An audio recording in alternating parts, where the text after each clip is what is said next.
My sister and I have always had a distant relationship, primarily due to the significant age gap between us. Our parents, too, treated us differently from the very beginning. Before my sister was born, our family faced a challenging period when my dad lost his job. Forced to rent out our house and move into a smaller place, we had to make numerous adjustments with limited resources. Despite my dad's efforts to find employment, it became increasingly difficult. Both my parents started submitting job applications, and eventually, my mom received a call from an old contact offering a position in a new venture. The pay wasn't substantial, but it was an improvement from our previous situation. 6 months later, my dad was finally hired, and while we were doing better, we still had debts to settle. 3 months after losing his job, we had moved and rented out our house. Realizing that it would take time for things to return to normal, we continued renting.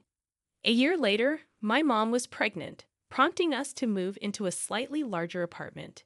Despite the improved circumstances, my parents remained cautious with money. Throughout this time, my communication with my parents dwindled to brief greetings and goodbyes. Their preoccupation with financial worries dominated our conversations. When we first shifted, I used to eagerly await their return, but both were exhausted and barely acknowledged me. Despite my efforts to be independent and help out, they seemed oblivious. After our second move, all attention shifted to my pregnant mom. I tried to express my feelings, but she was easily irritated and dismissed my attempts at conversation. My dad, working long hours, would arrive home later than my mom, often ignoring me. I felt like a stranger in my own home, crying myself to sleep while they remained indifferent. 3 months after my dad lost his job, I was transferred to a public school, never returning to my previous one. The loneliness at home and the lack of friends at the new school intensified my desire to reconnect with my old life. As my mom's pregnancy progressed, they seemed to forget my existence entirely. I felt sad and hurt, unable to address the situation. In the final trimester of my mom's pregnancy, with the impending birth just days away, I found myself alone at home while she was at the hospital. Despite my solitude, I refrained from complaining, only wishing for her well-being and the chance to meet the new addition to our family. Upon their return, the baby took center stage, leaving me feeling ignored and isolated. When I asked to see the baby, my mom became agitated, instructing me to leave, and my dad remained silent. I never had the chance to spend quality time with my sister or hold her. My mom was extremely protective, and although my dad attempted a few times to let me be near her, my mom always intervened. It felt as though she harbored a deep resentment towards me, and I couldn't fathom why. A few months after my mom's recovery, my parents decided to move back into the house we owned. I held onto a glimmer of hope that returning home would bring about a return to normalcy. However, as time passed, their attitude towards me worsened. One day, I had a breakdown in front of them, waking up my sister in the process. This led to anger from all of them, and I found myself locked in my room, crying myself to sleep. I soon realized that even though we now own a house, it wasn't spacious. With only 2 bedrooms, they placed me in the attic to make room for my sister. Cleaning the attic was my responsibility, and it was a horrible, cold, and dark place. Without any wiring, there was no possibility of light. I often went up there when my parents had gone to bed, only to sneak back down and sleep on the couch. They caught me a few times but didn't seem to care, as long as I stayed out of their way. As I grew older, I got a job that they were unaware of. When I received my first paycheck, I initially wanted to buy them something in the hopes of gaining their approval. However, I talked myself out of it, collecting the money without spending it on myself either. Eventually, it was time for university, and although I had little money, it wasn't enough to cover the fees, food, and living costs. When I brought up the idea of university, they outright declined, claiming they didn't have much. Their focus remained on my sister, and I didn't hold it against her. We never talked much growing up, and any attempt to bond would result in unnecessary drama. It seemed better for both of us to keep our distance. Despite the challenges, my only chance of going to university was securing a full scholarship.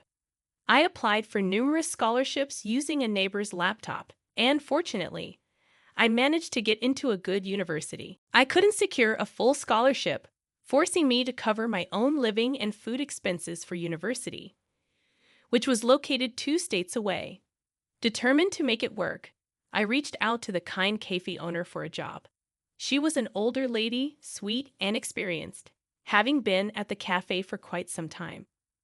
Upon moving, I realized my parents were indifferent to my absence.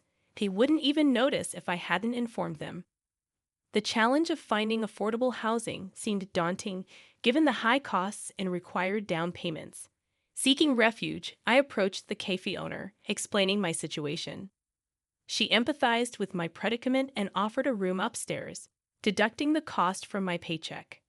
Grateful for a roof over my head, I took on additional jobs in my free time. The cafe owner, expressing genuine concern for me, surprised me with her kindness. Slowly, I settled into my new life, successfully navigating university and securing a position through pre-placements. With the prospect of a stable job, I purchased expensive clothes for the first time, realizing my worn-out hoodie wouldn't suit the professional image I needed. The first person I shared my success with was the cafe owner, who had been a pillar of support when I needed it the most. She rejoiced with me, hugging and kissing me while expressing pride in my accomplishments. I felt a deep connection with her. She had become like family, and I genuinely loved her. After graduating, I needed to find a place closer to my job, and the cafe owner accompanied me to help make the decision. Even after settling in, I maintained a close relationship with her, visiting once or twice a month and keeping regular contact. Despite my efforts, my attempts to reach out to my parents were met with silence. They never answered my calls, and when my sister occasionally picked up, the conversations felt awkward. During my time at work, I made friends who, despite my introverted nature, made an effort to include me.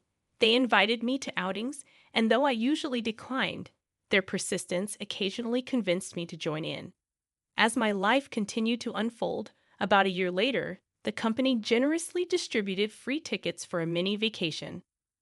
Though I had never used my vacation days before, I decided to seize the opportunity and bring along the only family I knew, the kind cafe owner I affectionately called Auntie.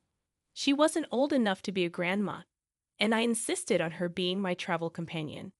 My friends at the company were intrigued and excited to meet Auntie. Interestingly, she turned out to be an extrovert and quickly became friends with my colleagues. During the trip, a guy approached me and Auntie, in her exuberance, encouraged me to spend time with him. To my surprise, that encounter led to a deeper connection, and he eventually became my husband. He lived conveniently close to where I worked. Upon returning from the vacation, my now husband called me and asked me out. We dated for 2 months, were in a relationship for 3 years, and have now been happily married for 4 years.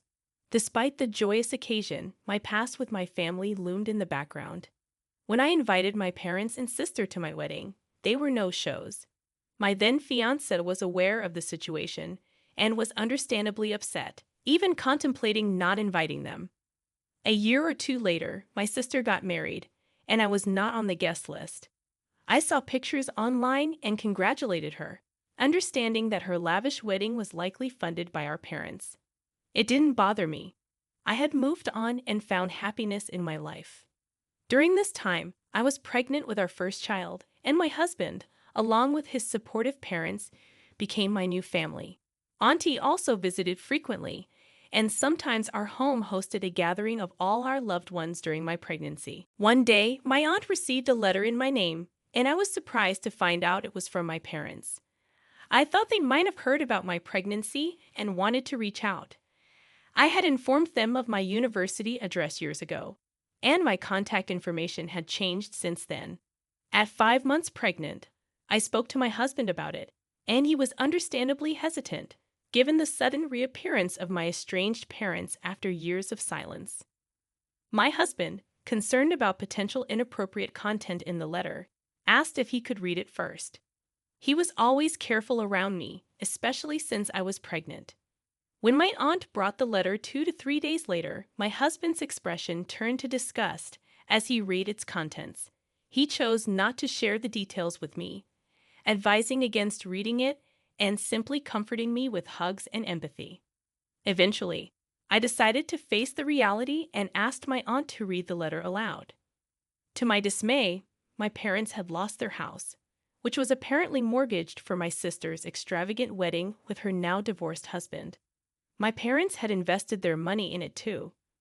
Now they were asking me to pay back the money they claimed I owed them for the years they took care of me.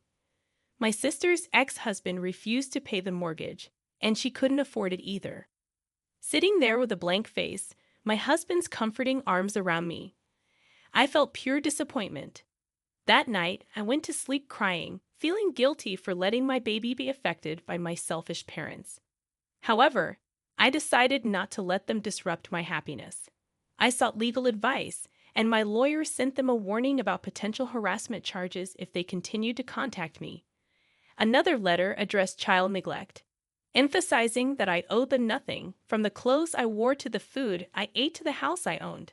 I made it clear that my success, marriage, and the life I had built were a result of my and my husband's hard work and efforts. Before all this unfolded, I worked diligently to put myself through school and college. I secured a job and earned promotions through my hard work and dedication. Throughout these milestones, my parents were absent. They neither supported nor contributed financially. The meager scraps I turned into sandwiches and the leftovers I barely ate from their table did not constitute genuine care or support. In response to their claim that I owed them for the years they supposedly took care of me, I asserted that they had contacted the wrong child. The true architect of their financial predicament was their dear daughter, who had mortgaged the house they had put in her name. I made it clear that they had dug their own hole and should climb out of it by themselves. An update, 2 months later, brings me close to my delivery date. As far as I know, my parents have not attempted to contact me again. My sister, it seems, gave the house to the bank, and I'm unsure if they owe any more debts. They appear to be back to where they started, and with this update, I consider this chapter of my life concluded.